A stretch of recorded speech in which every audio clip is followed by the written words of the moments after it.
गाडी हवी आहे समजा तुम्हाला, विचार काय आहे तुमचा, गाडी हवी आहे तुम्हाला, त्याच्या मागच्या भावना काय आहेत की अरे मला माझ्या आनंदी भावना आहेत, मला आज माझ्या कुटुंबियांसाठी गाडी हवी आहे. त्या मागची कृती काय आहे, तुम्ही काही पैसे साठवताय, काहीतरी हे करताय, बिलीफ काय आहे, मला मी गाडी मिळवण्यास योग्य आहे हा बिलीफ आहे का. करेक्ट.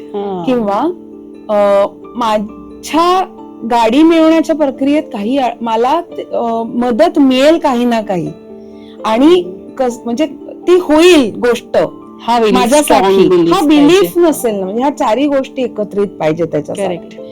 त्यामुळे काय होतं की नुसतं तुम्ही काहीतरी घोकमपट्टी आणि डोक्यात इतका ट्रेंड आहे ना की तुम्ही काही व्हिडिओ बघितले की 10 वेळा लिहून काढा तुम्हाला गोष्टी मिळतील, किंवा 15 वेळा म्हणा, किंवा 100 वेळा एकच गोष्ट म्हणा तुम्हाला हे आयुष्यात येईल. तर याच्यासाठी काहीतरी मनाचं प्रोग्रामिंग असणं गरजेचं आहे ना. त्याच्यासाठी स्वतःशी कनेक्ट होऊन आपल्या म्हणते. आणि मी काय म्हणते माहितीये का की तुम्ही थोडंसं ना तुमच्या आयुष्याचं अवलोकन पण करा की आजवर आपण इथे आलेलो आहोत, तर कुठल्या गोष्टी मिळाल्या आणि त्या कशा मिळाल्या, त्यावेळेला आपली मानसिक अवस्था काय होती.